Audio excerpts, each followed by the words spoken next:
साल 2000 की शुरुआत में जब दुबई में रियल एस्टेट बूम पर था, तब दुबई ने पूरी दुनिया का ध्यान अपनी तरफ खींचने के लिए समुद्र पर man made artificial island develop करने का प्लान बनाया और इस प्लान को पूरा करने का काम दिया गया government owned real estate company Nakheel properties को, जिसने सबसे पहले पाम ट्री की तरह दिखने वाले 3 man made island Palm Jumeirah, Palm Deira और पाम जेबेल अली बनाने की प्लानिंग की। इसके बाद साल 2001 में इन पर काम भी स्टार्ट कर दिया गया और साल 2007 के एंड तक इन आइलैंड का बेसिक इंफ्रास्ट्रक्चर भी तैयार हो चुका था।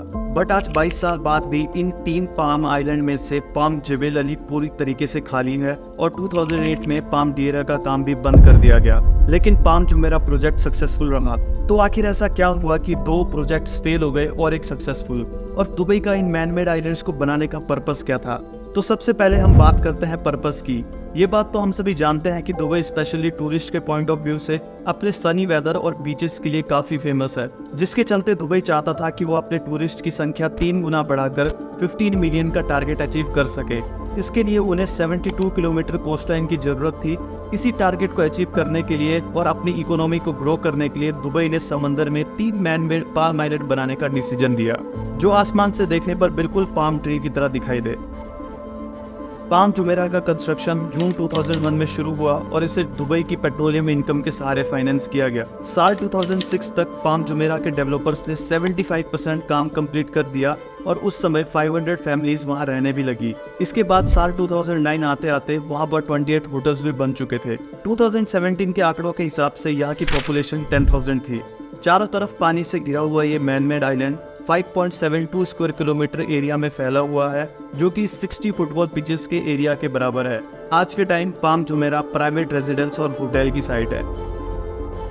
अब बात करते हैं तीनों पाम आइलैंड में सबसे बड़े आइलैंड पाम दिएरा की, जो पाम जुमेरा आइलैंड से 8 गुना बड़ा है और दुबई की दिएरा कोस्ट पर स्थित है। बात करें आज के समय की तो इसका नाम पाम दिएरा आइलैंड से बदलकर दुबई आइलैंड कर दिया गया है। पाम दिएरा आइलैंड के प्रोजेक्ट ने दुबई की कोस्टलाइन में 40 किलोमीटर्स और दुबई के बीचेस में 21 किलोमीटर्स ऐड कर दिए।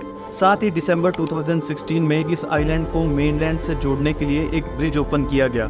11 बिलियन दिरहम वाले इस प्रोजेक्ट के कंस्ट्रक्शन की शुरुआत साल 2005 में हुई और साल 2007 के अक्टूबर तक इस पाम आइलैंड का 20% रिक्लेमेशन कंप्लीट हो चुका था और इसके डेवलपर्स ने अनाउंस किया कि अप्रैल 2008 तक इसका टोटल एरिया रिक्लेम कर दिया जाएगा, लेकिन ये प्रोजेक्ट 2008 में होल्ड पर रख दिया गया। ऐसा क्यों हुआ, इसके बारे में थोड़ा रुक कर जानेंगे। पाम जेबेल अली आइलैंड का साइज पाम जुमेरा की तुलना में जस्ट डबल यानी कि 13.4 स्क्वायर किलोमीटर है। इसके कंस्ट्रक्शन का काम अक्टूबर 2002 में शुरू हुआ और दिसंबर 2006 तक ब्रेकवाटर का काम कंप्लीट कर दिया गया। इसके बाद 2007 में इसके इंफ्रास्ट्रक्चर का काम स्टार्ट हो चुका था और डेवलपर्स का प्लान ये था कि 2008 के मिड तक इसे कंप्लीट कर दिया जाएगा, जहां 6 मरीन्स, एक वाटर थीम पार्क और एक सी विलेज होगा। लेकिन डेवलपर के साथ साथ दुबई के पाम जेबेल अली आइलैंड के मेजर कंस्ट्रक्शन का सपना ही रह गया और आज भी ये आइलैंड खाली है। इसके पीछे की सबसे बड़ी वजह 2008 का फाइनेंशियल क्राइसिस था, जिसकी वजह से डेवलपर्स को पाम जेबेल अली का काम रोकना पड़ा। दरअसल 2008 की फाइनेंशियल क्राइसिस के बाद दुबई की प्रॉपर्टी मार्केट में भारी गिरावट देखने को मिली। यही नहीं, इसी फाइनेंशियल क्राइसिस की वजह से दुबई ने अपने सभी आर्टिफिशियल आइलैंड प्रोजेक्ट्स को तुरंत बंद कर दिया। साथ ही दुबई प्रॉपर्टी मार्केट में जो प्रोजेक्ट्स कंप्लीट हो चुके थे उनके दामों में भी भारी गिरावट आने लगी और इसका नतीजा ये रहा कि पाम जेबेल अली पर बेची जा रही प्रॉपर्टी की कीमतों में नवंबर 2008 यानी कि 2 महीने में ही 40% की गिरावट देखी गई। इसके बावजूद भी डेवलपर्स ने इन्वेस्टर्स को दूसरे प्रोजेक्ट्स पर खरीदने की पेशकश की, लेकिन उनकी ये स्ट्रेटजी काम नहीं कर पाई और मार्च 2011 में डेवलपर्स को इन्वेस्टर्स की प्रॉपर्टी का पैसा रिफंड देना पड़ा। इस फाइनेंशियल क्राइसिस की मार पाम जेबेल अली आइलैंड पर ऐसी पड़ी कि वो इससे उभर ही नहीं पाया और आज भी वो खाली है। यही नहीं, पाम दिएरा आइलैंड के प्रोजेक्ट को होल्ड पर करने के पीछे की सबसे बड़ी वजह भी 2008 का फाइनेंशियल क्राइसिस ही था। शायद अब आपके मन में एक सवाल रह गया होगा कि फाइनेंशियल क्राइसिस की वजह से दोनों पाम जेबेल अली और पाम दिएरा आइलैंड के काम को रोक दिया गया, तो पाम जुमेरा कैसे सक्सेस हुआ?